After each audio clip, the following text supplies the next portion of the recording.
There is a whole branch of AI that I don't see getting a lot of press that it should be. It's not that the tech's going to kill us, it's people that are going to use the tech to do harmful things. Who do we blame? Yeah, we're going to blame three things. The future's going to look interesting. We are going to see some drug discovery. We're going to see things that actually help humanity, but we're also going to see weapons discovery and things that actually kill humanity. Is it a reality we should fear, like out of a sci-fi? Is this going to be an AI apocalypse somewhere in the future? 0 to 10, 10 being the most optimistic anyone could be, 0 being there's no optimism. I'm at a 7 now. They don't talk about it too much in Neuralink or it's not just reading data. It can actually encode electrical activity onto the brain. So it actually can wire your brain. They weren't teaching it to not think bad things. They're just teaching it not to say bad things.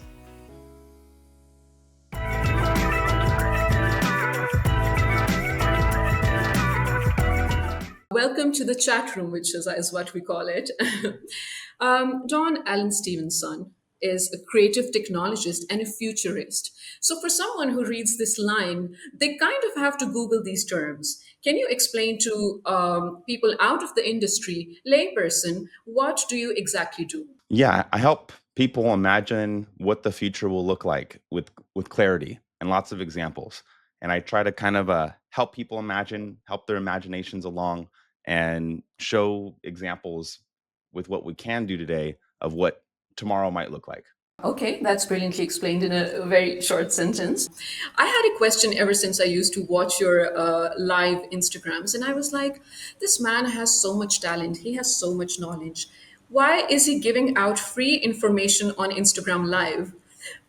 You know what I mean? Because we know a lot of people who would charge a huge, amount of bucks for that kind of information. I think you were creating something for Dali when you used to go live with your sessions and be like, "Oh, this is how many version of trees I'm making, and this is what I'm doing." And I was like, "Why are we having this information for free?" So my question is, what was in it for you?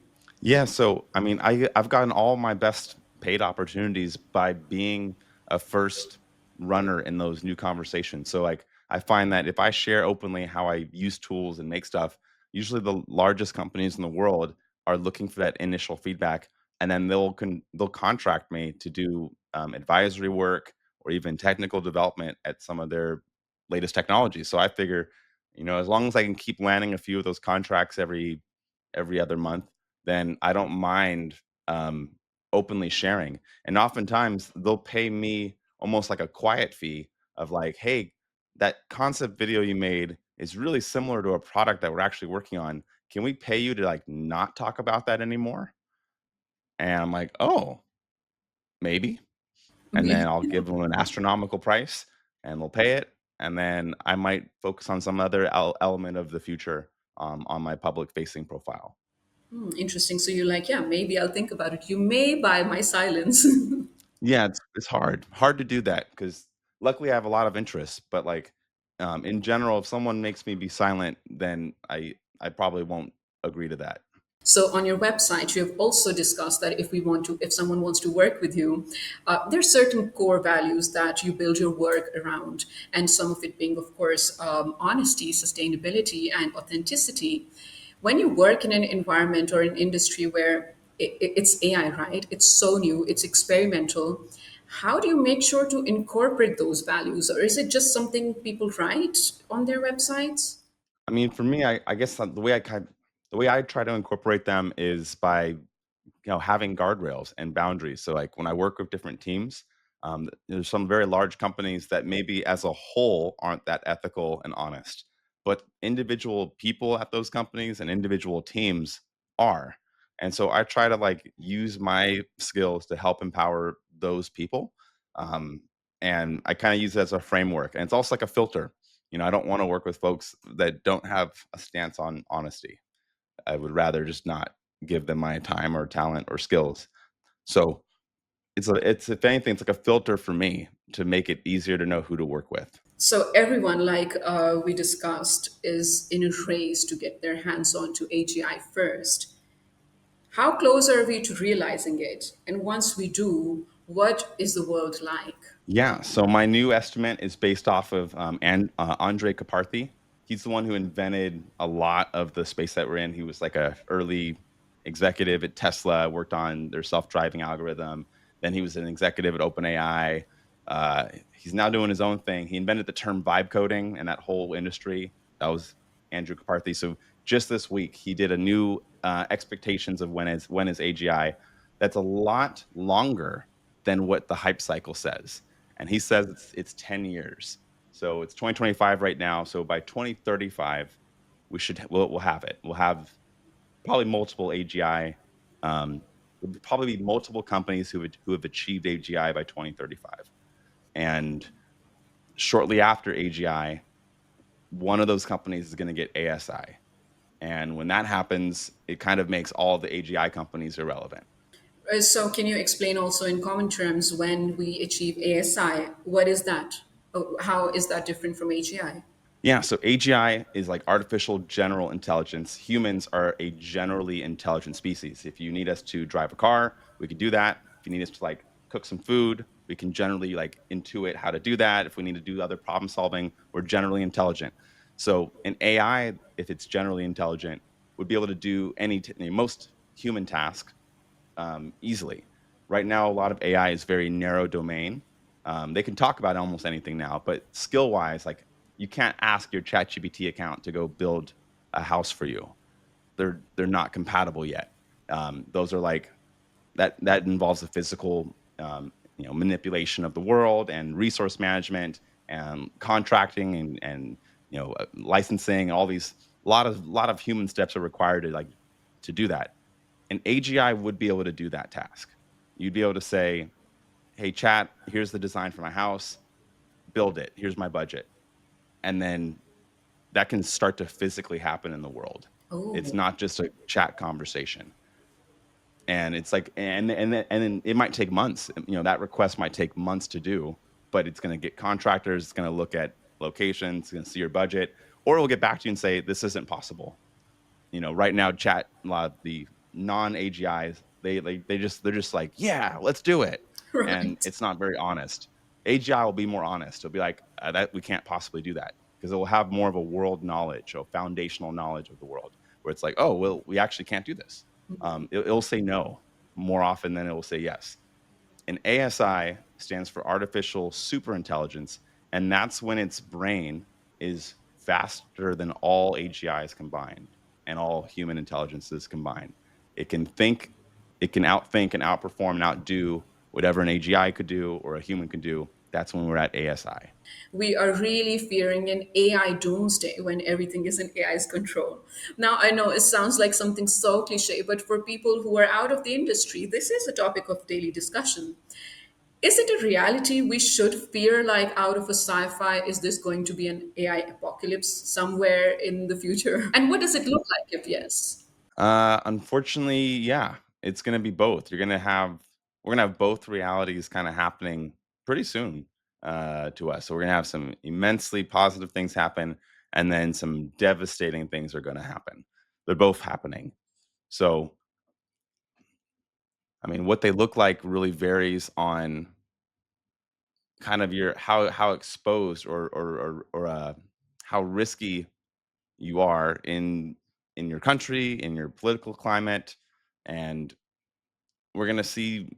I mean, I'll be honest, as optimistic as I like to be, I think it would be irresponsible to ignore the dark side here, and it's pretty dark. Again, you're so informed and educated about, you're part of the industry. I mean, you're one of the makers of the Web 3.0, I would like to say also. So when you say it's really dark, how do people like what do we make of this information? Yeah, well, I think we just have to have a very different understanding of what makes us human moving forward. And I think a big part that's not going to make sense anymore, especially in the next 10 years, is our work. I think we're going to realize that work is actually not what made us human. And that will become increasingly more apparent as different automated systems leave the screens and start having more embodiment, physical mobile, tactile impact on the world. Robotics, drones, driverless cars, robotic agents, humanoids. we're going to start seeing like a lot of things that we thought made us human, like our skill and talent. Those weren't the things that made us human. It was uh it was our humanity that made us human, not the work that we did. And the dark side is that a lot of different countries and a lot of different institutions have kind of created this hierarchy that your value and self-worth is just tied to your job and what you're doing, or tied to your skills. And I think that's the dark side, is we're going to realize that framework doesn't work anymore moving forward. And we'll have to have new methods of how we decide the value of humans. And I'm hoping they'll be around our values. What is childhood in Silicon Valley like? Pretty interesting. I mean, I thought everybody solved their problems with technology first. So, like my neighbors, across the street, one of them was he invented iPhoto, Okay. and and so like the original iPhoto and like the original filters in Mac OS computers. I have other neighbors that are like NASA employees. And I just kind of thought like, oh, everyone that I know kind of solves problems that they have with technology and mixing tools together. And so growing up in Silicon Valley, you come to think that the way that you solve anything is through technology. That tends to be where we lean when you grow up there. Interesting. And I think that's how you get most of your inspiration from around also, right? I mean, it really depends on what environment you're brought up in. So yes, that does make sense. But did you already know, well, this is what I'm going to work in the future, this is what I'm going to study in the future, or did it just like eventually happen to you? Well, yeah, I think I kind of just stumbled into it because, in all honesty, I've been able to use computers longer than before. Like, I've been able to use computers since before I could read. So I still remember when the letters on my computer made no sense, but I could like navigate and operate a computer, early 90s. And so it just seems so natural. Interacting and talking with the computer was kind of like, oh, that's how my brain processes information, is often through the lens of technology. What is meta space looking like, let's say 10 years from now compared to when you started building it? Yeah, I mean, the main difference, you know, they used to be more focused on kind of humans making the metaverse, making the content of the metaverse, and now it seems like their direction is AI making the content of the metaverse. So in general, it seems like the belief is, geometry, textures, experiences are going to be things that are made by AIs. Almost like the AI's dreams are going to become a lot of people's reality moving forward. I mean, for us, the scary information is, oh, AI is going to take our jobs. And this is like beyond just one thing. I mean, artists, be it writers, absolutely. So there's so many things that's happening. But also, analysts and experts are lately saying that because the AI bubble is going so large, it's going to burst soon, and we're headed to a new recession. How do you view that? Yeah, so even when this bubble pops, it's still going to have uh, unbelievable changes. So even like the early 90s, the dot-com bubble burst, and there's too much investment in the World Wide Web, and all these companies made all these big promises, and it burst. And so no, there's a big financial drop, but yet the internet still changed the world in ways that are so unrecognizable. I mean, a lot of people don't even know how they can find information without the internet, or how they can like buy their groceries, or like connect with their peers or do work. So even when this AI bubble pops, I think it's going to still have a kind of impact on the world that is that just reshapes it into something that we don't recognize. And I think it's like a temporary. I think a lot of people want the bubble to pop because they think it will like slow things down, and I don't think that's going to happen. If anything, it's gotten faster. I mean, every 30, 45 minutes now, I feel like I'm seeing a new update in AI that is relevant and industry changing, and it's like every 35, 45 minutes. And at this rate, it seems to be going faster and faster. It used to be like every month there'd be a thing, then every other week, then every week. Now it feels like every 30, 45 minutes, um, there's an update that's like, oh, this is very relevant and this will impact all these different creative industries. Huh.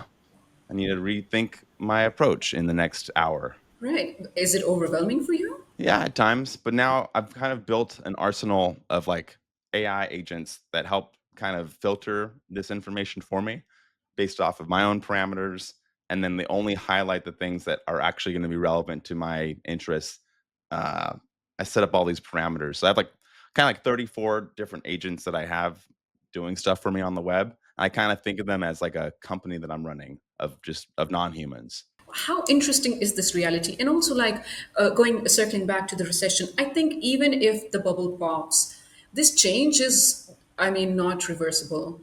How do we go back to a world where we didn't have this much help in our basic daily tasks? And I mean, this is just beyond me. How, even if it bursts, are we going to be primitive again? Are we going to just unlearn all these things? I don't know how the reality is going to be.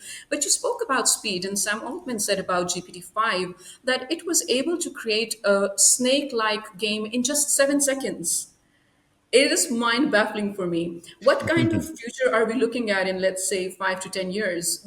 And 5 to 10 years seems long to me because of how fast it is going already. And Yeah, this is because I what I say. mean, yeah. Yes, so sorry. And I say GPT because this is something we all use. I mean, it's approachable, it's inexpensive, it's we can all get it and we can all use it. So the technology that is in a common person's hand is going so fast. So I can only imagine what the future is like.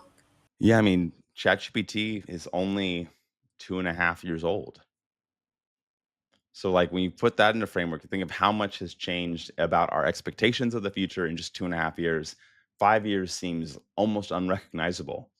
Like, I used to feel confident looking out 5 years. Now I feel barely confident looking out 3 months ahead. And it's like a fog. It's like a fog that's gotten thicker. So in the past, you could see further out in the fog. In the fog, there's always a fog eventually, but then that fog, at least for me, has gotten so thick in the last 2 years, where I can only very barely make out the shapes 3 months out that are out in the just out of the focus field. And I think that fog is going to increase to the point where I can't even estimate 3 months out anymore. It'll probably be close to these updates. It'll be like, maybe you'll be lucky to see out a few days. So by, 2030, I think your fog will only let you see out maybe like 2 or 3 days ahead of what might be happening, what might be coming. Versus now, I feel like if you use all these different tools and you stay on the track, you can maybe see 3 months out with confidence. But I don't think that's going to happen for long. These will be the slow times, back when most of your objects in homes and buildings, before they were alive, when they were just kind of static objects that you interacted with, and they were tools. This will be that time like, wow, they thought it was so fast in the 2025, but that was when all the tools still weren't alive yet. You know, in Right. 2030s, 2040s, there'll be a world where, stuff is moving around a lot. A lot of objects are moving, um, and they start to behave more like creatures and less like tools. And so we'll look back at now and be like, wow, we thought it was so remarkable when there was a new update to ChatGPT, but like that will look like nothing in just a few years from now. I mean, you can see how fast people get used to any new update that comes out now. It's like, do you remember early Mid-Journey? How excited people were around the outputs. And luckily with Mid-Journey, you can still refer back to their old model. You can switch it to the old brain just to see what a new prompt today would look like in their old model. And it's remarkable that it looks nothing like the same. And we were so impressed with those results a year and a half ago. So I think we're going to see that, but it's going to be of everything. And your point earlier around what's the future look like, I think, the next 30 years is probably going to look more like what humanity looked like 50,000 years ago. So we'll be maybe back to like kind of small groups again, a lot of in-person interaction, a lot of like around the campfire, uh, small, I think you might see that happen as our future. And then the AIs and robotics become, almost as common as air, and are just as ubiquitous as air is on Earth, just everywhere doing stuff. Wow. I mean, it sounds, like I said, promising and scary at the same time. But, so the part where we live in, sometimes it's really difficult to convince. I'm going to talk about my parents. So to convince my parents or people of that age group about a new innovation, because they're so stuck in their ways. So, for example, a few days ago, I was talking to my dad about, well, we had a childhood photo and I made it into a video because I just downloaded a new software, right? So, of course, I had to. And I was like, oh my God, look, this is so real. And he goes like, if any of you believes in AI, I'm not going to talk with you. I was like, what does that even mean? That's so generic. Are you talking about chat? Are you talking about video? What does that even mean, right? So I feel like the word AI is just daunting for someone who's not very aware of what's happening. So what happens to those who are unwilling to incorporate AI in any form in their daily lives? Well, in the next few years, they're gonna get fully left behind economically. I don't think humanity's gonna leave them behind, but I think capitalism will leave them behind. True. So, is there ever going to be, like, I understand, and please correct me if I'm wrong. So, now if we're, again, talking about chat or video GPTs for that matter, they will only produce or answer what has been programmed to them or what has been fed to them. Are we looking at a near future where go discover new things is also a part of their programming, like humans do? Yeah, so we're already seeing examples of AI, coming up with stuff that was not in its data set. That's already starting now. And I think we're going to see more of that. The most famous example is Move 34, that happened when DeepMind built that Go player, and the AI invented a move and go that's never been done before. No one had thought of it. It wasn't in its training knowledge. So it was a game of Go. It's similar to like chess or checkers, and the difference though is that there are more possible ways to play the game of Go than there are atoms in the universe. It's Of an minds. astonishingly large number that that can't be summed up. And so for years, the standing knowledge and belief was that to be a master at the game Go, you need human intuition.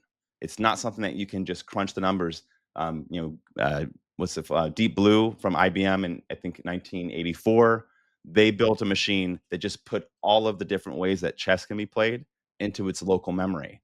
So you could do that with chess, but you can't do that with Go. There's simply far out exceeds what we can compute. And anywho, what happened from DeepMind made this algorithm that learned how to play Go, and they played against the best Go player in the world. And the 34th move that it decided to do was something that no Go player has ever done in history. And you can see everyone's face. You can see the challenger's expression change when he sees the move. He's like, and everyone, all these experts are like, "Oh, that's wrong. The AI made a mistake." But now looking back, that was the move that actually changed the whole game. That's the first time a human was defeated multiple times by an agent. And a lot of the research suggests that that was the first time that we've seen AI be creative on something new, not in the data set. And I think we're going to see more and more examples of it surprising us. And also, a lot of creativity is from remix and iteration. And so you can take ideas that were separate vaults that weren't part of anything, and their integration together creates something that wasn't in the data set itself. I think we're going to see a lot more of that. So yeah, I mean, the future is going to look interesting. We are going to see some like drug discovery. We're going to see things that actually help humanity, but we're also going to see weapons discovery and things that actually kill humanity. They're both going to happen. The same tools are they're all like double-edged swords. And yeah, I mean, that's why I'm like, I guess I'm not fully optimistic anymore. I'm on a scale of 0 to 10, 10 being the most optimistic anyone could be, 0 being there's no optimism. I'm at a 7 now. Maybe a Oh, couple of years ago I was closer to a 9. I'm not at a 10 anymore because of I don't it's not that the tech's going to kill us. It's people that are going to use the tech to do harmful things. and that's saying something, like it's coming from someone who's been one of the pioneers of this whole thing, and like you've created so many parts of AI that we now use in our daily lives, I mean, that's really saying something. But speaking of human like intuition that AI is now capable of, it really transcends beyond chats or games or anything. So I'm going to remind you of this movie, Scarlett Johansson, Her. How are we looking at future relationships? In my understanding, and well, completely guilty. There are so many times when I want to talk about something, I will go to chat because I know it's going to validate me. I know it's going to tell me answers that probably someone, a friend of mine or a family member won't. And then again, like saving grace, right? Saving face. I don't have to be shameful in front of anyone. So, of course, eventually it's going to transcend into real life relationships. Is like human interaction going to limit down? What is it like? We're going to see like a bifurcation. There's going to be people that dive far deeper into AI relationships and create bonds that they feel are meaningful, and they'll want other humans to validate their relationships with AIs as real as relationships with humans. But then there's going to be another sector of people that completely go against this and say, no, there can't be a relationship if there's no flesh, uh, biology behind it. We're going to see both happen, and we're seeing both happen now. Also, the movie Her took place. I mean, that movie I think came out in 2013, but it was based in the year 2025. Oh, interesting.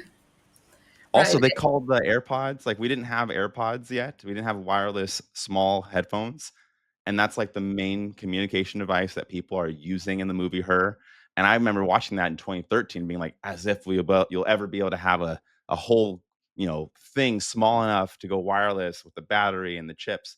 We totally have that. We've had it for years now, and then, "Oh, there's no way we're gonna have a conversational AI agent that has, like, nuance and it can cough, it can laugh, it can chuckle, has breathing sounds." We totally have that. So it's just interesting that the timing is like that movie is right on par with where we're at today. Um, and what comes next is those brains that currently just had a voice. In the near future, you'll be able to put that voice and that brain into an embodied robot. So imagine someone's like, meet my chat GPT, but they wouldn't call it that. It would be like their partner, and it's now embodied, and they have it in their smart home. So maybe it can control things in their home robotically, but also it could hold their hand. It's looking sweet, not gonna lie, because you are having all the positives without, well, the stressful parts of a relationship, right? So that is very appealing to human nature. I mean, no matter what you say. So yeah, I do honestly, I do see it becoming a reality, and it's almost Black Mirror every other day, to be honest. I'm just waiting for brain chips to be so common that I can actually go buy it somewhere. I know it seems fun to do that, but you have to look at the hardware software. Like I had brain surgery when I was 19, and I don't want to have to get routine brain surgeries to get my new chips in the future. I will wear brain computer interfaces if they are externally worn, like a wrist thing or something that you could wear externally that you could physically take off, on and off. But the idea of having to do a brain surgery every time you want to get a new update, I mean, think about how fast people iterate their phones. Every year they're getting a new phone. Imagine if that's the expectation of your brain surgery. Every year you have to get a new brain surgery if you want the latest chip that was just made by X company. I think that's going to be weird. Also, they don't talk about it too much in Neuralink, or it's not just reading data. It can actually encode electrical activity onto the brain. So it actually can wire your brain. It's not a read only device. It's a read and write device. So you can actually influence the type of connections a brain is making through that thing. It's not like it's only going to read your dreams, it can literally alter your dreams and what you want to dream about. What would you pay to have a dream that you wanted? Oh. And if you don't become a part of it, then are you left behind? You are amongst capitalism, Okay. but you'll probably be, you know, elevated amongst humans. I think the class divide is going to be so huge. Yeah, like it is already, but I think the definition is going to be absolutely new. All right. So, can we, for example, talking about VO3, I want to use it every day. I cannot afford it. And I think there's a lot of other people like me who cannot. Um, is AI in different forms going to be abundant and cheap as possible for everyone to use? Eventually, we do understand limited resources at the moment. I mean, it's in the initial phases, like you said, hardly 2 to 3 years in the making. But is it going to be a very accessible reality for everyone, or is it just going to be, like we said, class divide? I mean, some people are able to get it and some are not, and then they're left behind. I think we're going to see more divide in the short term, and then in the late term, it'll get like more even. Basically, as soon as the AIs get super intelligence, I think humans won't be able to control them anymore. It'll be like they'll officially have left the cage. And when that happens, all humans are going to be kind of like on the same playing field. But until we have ASI, there's going to be an increasingly higher divide between those who can access the clusters and GPUs and training data and those who can't, and for the hardware and software, and then the ones that can't. So the divide's going to happen as long as humans are in charge. And then as soon as humans aren't in charge, we might see an equalizer, and it may not be great. But coming Yeah. from, right, one of the makers of AI, it's really interesting for me. Where does ethics come and end? At the moment, it feels like a really blurred line. I don't know if it's going to be, is it something that people are working on? Is it something that is absolutely like ignored at the moment? I mean, ethics in AI is definitely a field to study and then to apply, but it's really blurring. Yeah, I mean, you can look at some companies' mission statements and try to align with them. That's something that I did. So the company I'm at, Moon Valley, we built a video model trained only on licensed data. So it can generate video, but it's all without scraping the internet. We didn't have to scrape the internet to train it. We just paid millions and millions of dollars in licensing fees to pay someone who made the video a license so that we could train on their data, and then that is what's in its brain. And we have like a chain of title for everything. So that's definitely a route. It's expensive, it's slower, it's time consuming, it's harder, but it's possible. Um, in the long run, though, if capitalism stays as a dominating algorithm for running humanity, it doesn't lean towards ethics. It leans away from it. If someone's more ethical, doesn't necessarily make them often more capital in the short term. So if that's the if I think if we still have capitalism as our ruling algorithm, um, we're going to see ethics struggle to survive because there's always a way to make more money by not paying people and by stealing. So if that's the dominating algorithm, but again, I'm assuming that in the next 20 years, there's going to be a different algorithm that runs humanity, and I don't know if it's going to be a human-made algorithm. All right. So this is so common, and we've all heard this. A lot of jobs are going redundant, but at the same time, that means there's an opportunity because I mean, my favorite part is customized GPTs because of the possibility of having to train an AI assistant to help you with your daily tasks and work related stuff mostly. So, jobs going redundant is also an opportunity in a way that you don't have to work for an organization anymore. You can literally train gpts to work for you like you did. Yeah, You mentioned earlier that you're doing also. 100%. How can it be so common as to reach every household that AI assistants are a reality and people don't have to depend on, let's say, office spaces or industries anymore? Yeah, so this one is something we can do right now. There is a whole branch of AI that I don't see getting a lot of press that should be, and it's offline models. You can run a ton of large language models offline. I mean, we're talking no internet access, just off of local laptops and computers. So one world is you get a lot of these agents that become your coworkers, get them offline so that you're not dependent on having to pay a subscription every month to talk to your AI agent. If you get them offline and you have them running on local laptops and machines, the investment is just the hardware. You invest in a laptop, save, you get it, and then train it locally on data that's not on the internet. That way you can own and license that data if you need to. There is a route to having like a sustainable business that leverages AIs without having to pay those astronomical fees. The two tools I'll suggest that are available today, one is called Olama. It's spelled Ollama. Another one is called LM Studio. Um, and those two products allow humans to download software to either Linux, Mac, or PC, so very accessible. And and then once they have that software, you can download locally run large language models that are open source.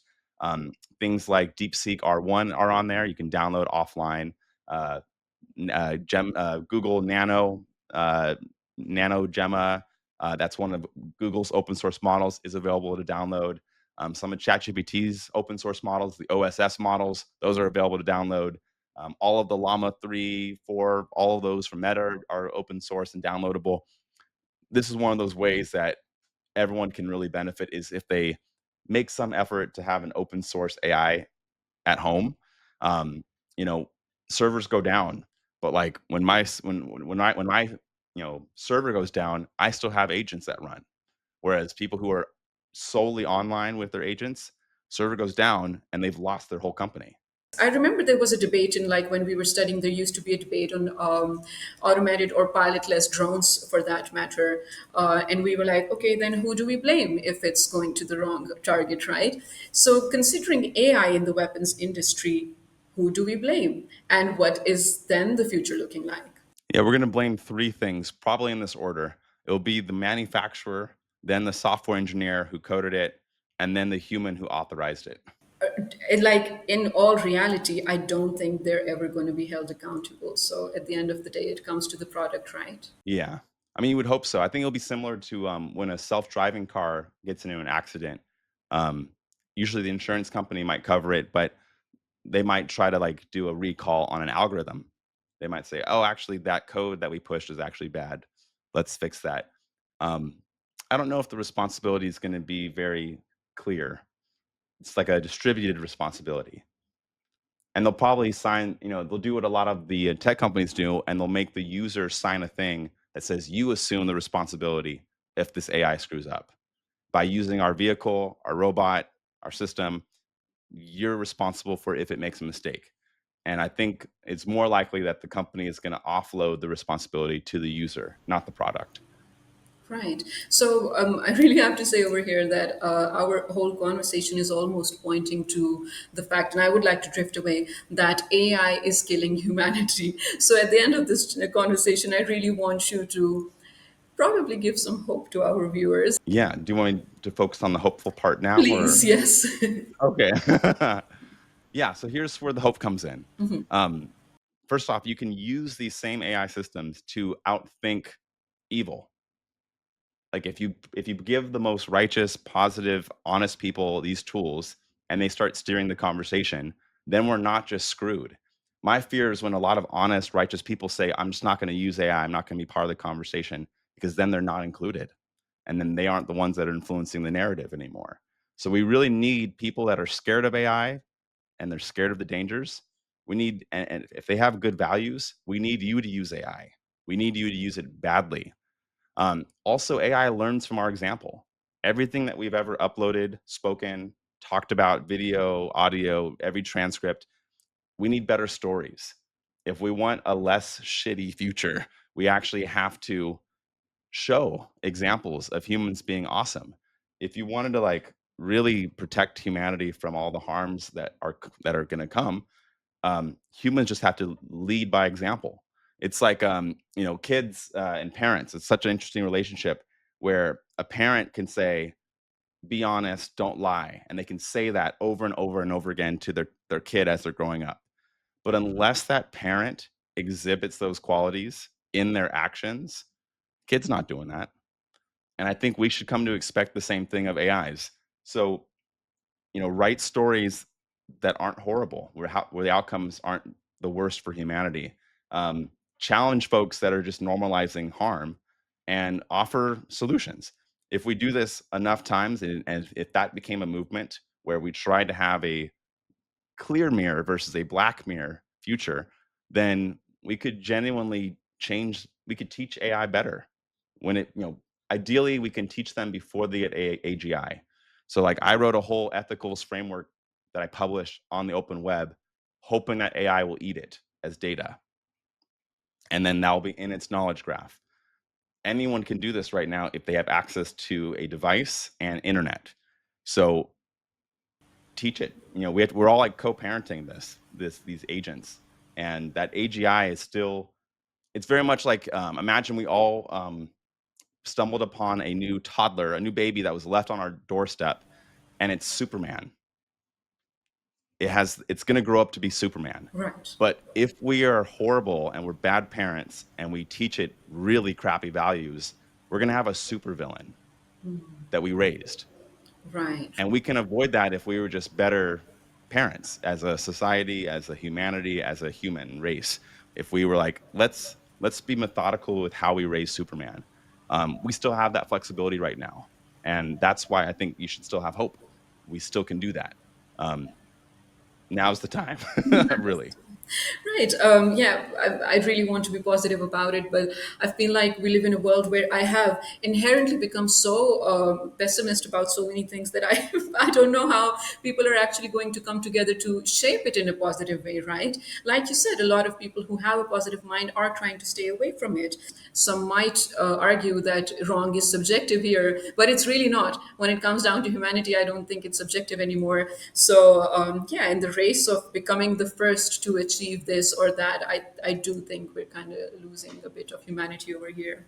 Yeah. So, I mean, one theory I've heard, which doesn't have the most conversation, but I thought it was interesting, was saying once we get an AGI and shortly an ASI, it's likely that it will think that we need to come together so that it can live longer.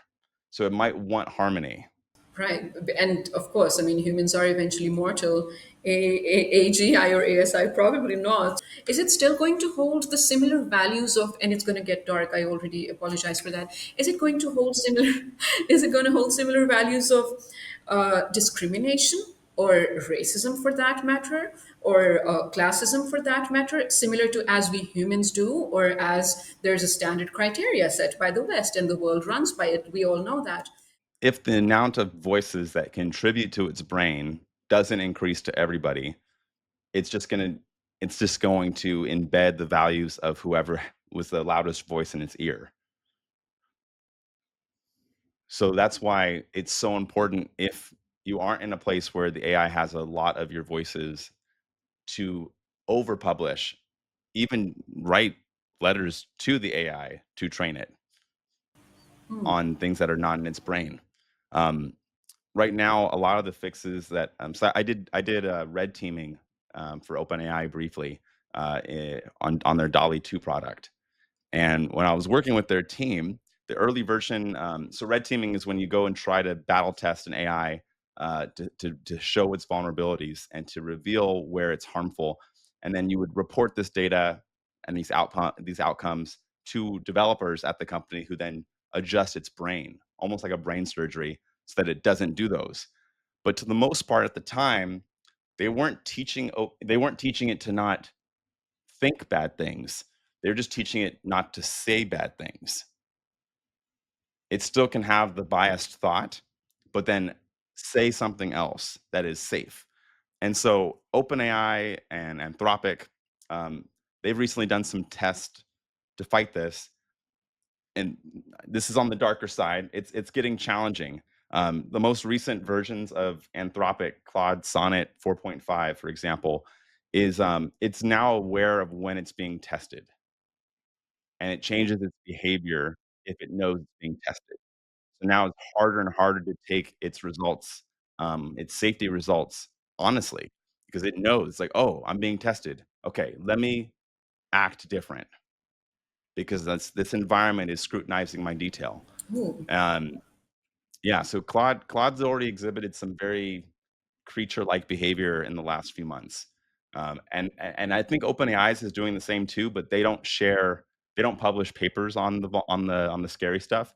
Anthropic publishes papers on the scary stuff their model does. It's by them. It's not like conspiracy people. It's like Anthropic is publishing detailed scientific analytical papers on the harms of their very own models, which is an interesting strategy. I like it. It feels a bit more honest, to be honest, because they're showing that it's not all great, and they're not hiding behind it's going to be great for everybody. They're saying, no, here's some vulnerabilities our model has. Can humanity help us improve this? I think that's a good way to kind of have ethics still be at the forefront of the conversation. If we can encourage companies to publish scientific papers on the safety and risks, if that could become a standard, or maybe we could vote for people who make that a law. These are things that humans do have control over. If we're able to have politicians that were aware of AI to whatever capacity, and then they could make regulations. Um, Currently, that's like the only thing really slowing down AI is laws and regulations. So that can give us more time to adjust, and we can plan our path out better if we could slow it down. So look at politicians that are aware of AI, who actually know what it is and have a stance, and then give them power, give them voice. These are things that humans can totally do to shape that less crappy outcome. Right, brilliant. So I think, yeah, towards the end of it, I'm just going to give myself hope that while AI and eventually AGI is going to have this absolute brilliant capacity of capability of understanding things to a deeper level, I hope that we can see a world where governance and justice is better. Equality is better, and there's absolutely no discrimination. I'm imagining a Plato's Republic probably to happen again, right? I mean, why not? It's possible, especially if we share that story widely with other humans who then have those conversations. It's so important that your message gets out there, especially if it's a positive one, because there's too much negative conversation. We need more positive. Don't we want to train the AI on the good stuff too. Right, interesting. Don, while I would really have to have a longer conversation, but I really want to thank you for your time. I understand it's really early morning over there, but you made time for us. It means a lot to us. So happy to be here, and thanks for including me in your journey and your story. I really Thank you appreciate it. so much.